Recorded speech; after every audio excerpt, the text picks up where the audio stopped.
It's Jonathan A. of 50 Pro Boxing Fans, joined by Dan Rafael. We've just seen Dmitry Bivol shot Canelo Alvarez being in by unanimous decision. Dan, you said during the week Dmitry Bivol is no walkover, but are you surprised? Not entirely. I mean, I knew he was a tough fight. I knew it was a hard fight.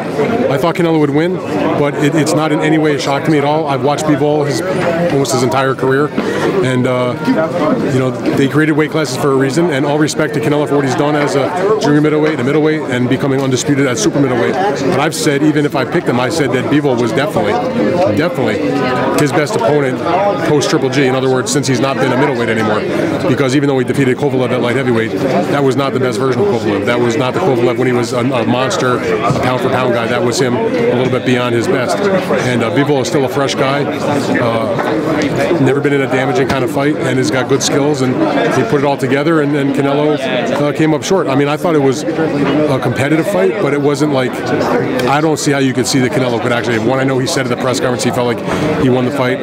You know, that's his pride. Maybe when he watches it back, he'll have a different opinion. I had it 8 rounds to 4. A lot of the guys sitting around me had similar score. I thought the 7-5 was a little bit too close. I was a little surprised, frankly, that all 3 judges gave Canelo the first 4 rounds. I think I gave him 3 of the first 4 rounds, but definitely not all 4 of the rounds. And then, to me, after like round 6, I guess roughly, Bivol won the rest of the fight. And so, at that point, you know, he's definitely going to win on the cards. But thank God that Bivol didn't sit on the lead or the perceived lead and not fight hard in the 12th round, which he won on all 3 scorecards. Because if he doesn't win the 12th round, the fight winds up a draw, and the tenor of this entire press conference is a lot different.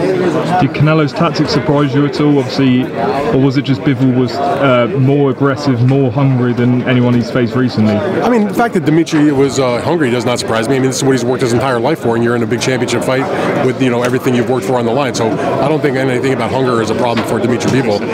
I don't think Canelo didn't fight. He didn't fight a lot differently than I thought he would. He was aggressive. If I was assessing it and said maybe there was one thing he might have done that he should have done maybe a little bit less, was not put himself on the ropes, because he paid the price several times during that fight.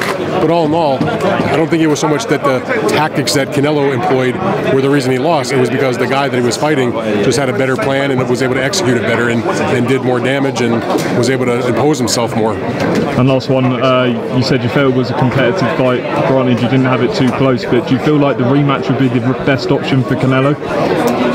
If I was managing Canelo Alvarez, I would not take the rematch. At least not right away. I would go take the bigger money with Canelo, with Triple G. I'd say, you know what, bigger guy. I'm going back to 168 and defending my super middleweight undisputed championship against my greatest rival. And if I'm successful, then maybe I'll think about the rematch.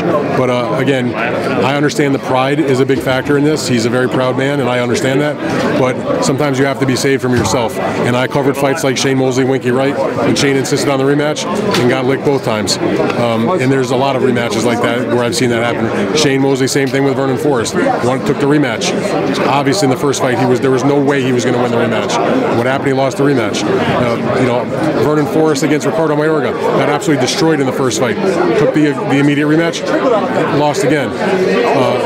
It's not always like that, but I can sit here and cite you chapter and verse of fights where you see a fight unfold in the first fight, and it's very obvious that the styles just aren't going to be good for that guy in the rematch. And by the way, I'm going to say it right now, I don't think the rematch is good for Anthony Joshua against Alexander Usyk either. We're going to see the same thing happen in July, in my opinion. We'll do another video then.